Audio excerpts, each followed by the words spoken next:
UP में होने वाले निकाय चुनाव को सभी सियासी दल 2024 के लोकसभा चुनाव के रिहर्सल के रूप में देख रहे हैं। सभी दलों की प्रतिष्ठा इससे जुड़ी है। यही वजह है कि बीजेपी, सपा, बसपा, कांग्रेस सभी इसे लेकर अपनी रणनीति तैयार करने में लगे हैं। अगर पिछले निकाय चुनाव में देखें तो नगर निगम महापौर में बीजेपी ने 16 में 14 और बसपा ने बाकी 2 सीटों पर जीती थी। वहीं सपा और कांग्रेस का एक खाता तक नहीं खुला था। पिछले चुनाव में खास बात यह रही कि कांग्रेस का प्रदर्शन मुख्य विपक्षी दल सपा से बेहतर था।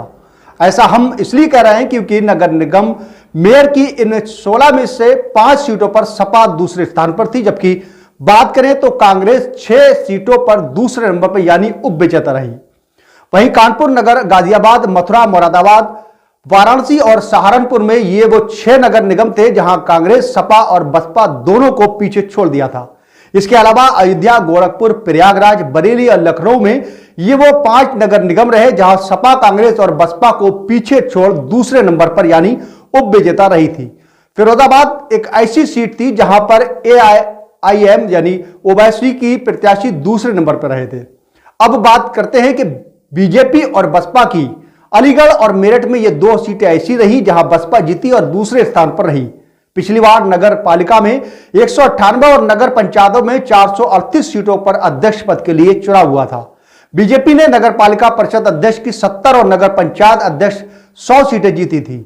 वहीं सपा के 45, बसपा से 29 और कांग्रेस के 9 नगर पालिका चेयरमैन बने थे। वहीं नगर पंचायतों की बात करें तो सपा के 83, बसपा के 45 और कांग्रेस के 17 अध्यक्ष बने थे। अब बात करते हैं इस बार की रणनीति पर। इस बार सपा का रालोद के साथ गठबंधन है। ऐसे में सपा अपना समीकरण बेहतर करने के लिए तैयारी कर रही है और लगता है कि बैठकें चल रही हैं, मंथन भी हो रहा है। बसपा ने पिछली बार 2 सीटें जरूर जीती थी, लेकिन बाद में मेरठ से महापौर सुनीता वर्मा ने पार्टी बदल ली। ऐसे में बसपा प्रत्याशी चयन में खास ध्यान दे रही है।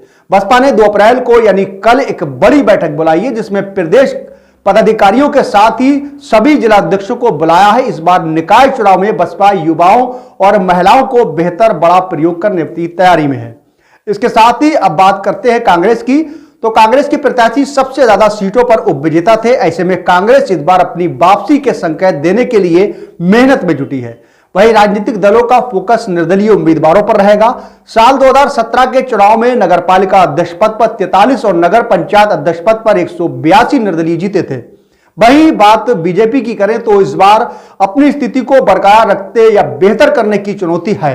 हाल ही में प्रदेश अध्यक्ष भूपेंद्र चौधरी ने इसे लेकर बड़ी बैठकें की हैं। पार्टी जल्द ही निकाय चुनाव को लेकर जिले के प्रभारियों की नई सूची भी जारी कर सकती है।